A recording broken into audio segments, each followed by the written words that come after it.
आदाब, आप देख रहे हैं तस्नीम टीवी और मैं हूं आपके साथ अब्दुल वाजिद। चलिए नजर डालते हैं इस वक्त की बड़ी खबर की ओर। दुनिया के दो बड़े एयरपोर्ट पर तकनीकी खामी की वजह से सैकड़ों यात्री फंस गए हैं। शिकागो एयरपोर्ट पर मंगलवार को टेक्निकल इशू की वजह से एयर इंडिया की फ्लाइट उड़ान नहीं भर सकी। यहाँ दिल्ली आने वाले 300 पैसेंजर 34 घंटे से इंतजार कर रहे हैं।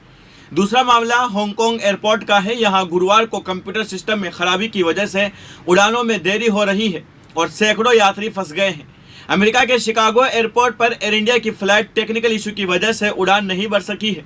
फ्लाइट को शिकागो से मंगलवार को दोपहर 1:30 बजे टेक ऑफ करना था।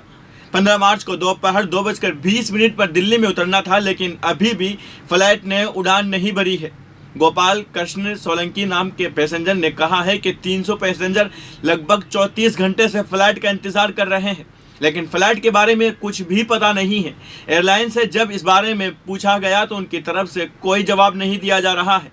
दूसरे पैसेंजर ने एक वीडियो जारी किया है। उसने कहा है कि हम नहीं जानते हैं कि वास्तव में क्या चल रहा है, हमें कब फ्लाइट मिलेगी ये भी नहीं पता है। मामले में एयर इंडिया के एक प्रवक्ता ने कहा है कि 14 मार्च को टेक्निकल इशू की वजह से उड़ान संख्या AI-126 को कैंसिल करना पड़ा है। उन्होंने कहा है कि पैसेंजर्स की मदद की जा रही है, उन्हें दूसरी फ्लाइट से दिल्ली भेजने की कोशिश की जा रही है। हांगकांग इंटरनेशनल एयरपोर्ट पर गुरुवार को कंप्यूटर सिस्टम फेल हो गए।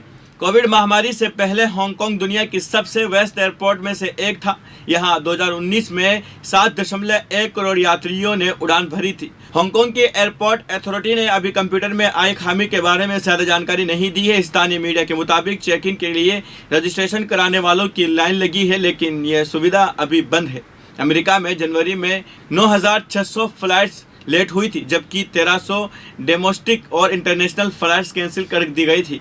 2001 में हुए आतंकी हमले के बाद अमेरिका में ऐसा पहली बार हुआ है। फरवरी में जर्मनी की लुफ्थांसा एयरलाइंस के कंप्यूटर सिस्टम में तकनीकी खराबी आई थी। इसके चलते दर्जनों उड़ानें रद्द कर दी गई थी। कंपनी ने अपने बयान में कहा था कि ये दिक्कत IT सिस्टम फेल होने की वजह से हुई है। इसके बाद बोर्डिंग के लिए पेन और पेपर की मदद से डिटेल्स दी गई थी। तो फिलहाल की इस खबर में बस इतना ही। मुझे दीजिए इजाजत और आप देखते रहिए तस्नीम टीवी, आपके मेजबान अब्दुल वाजिद के साथ।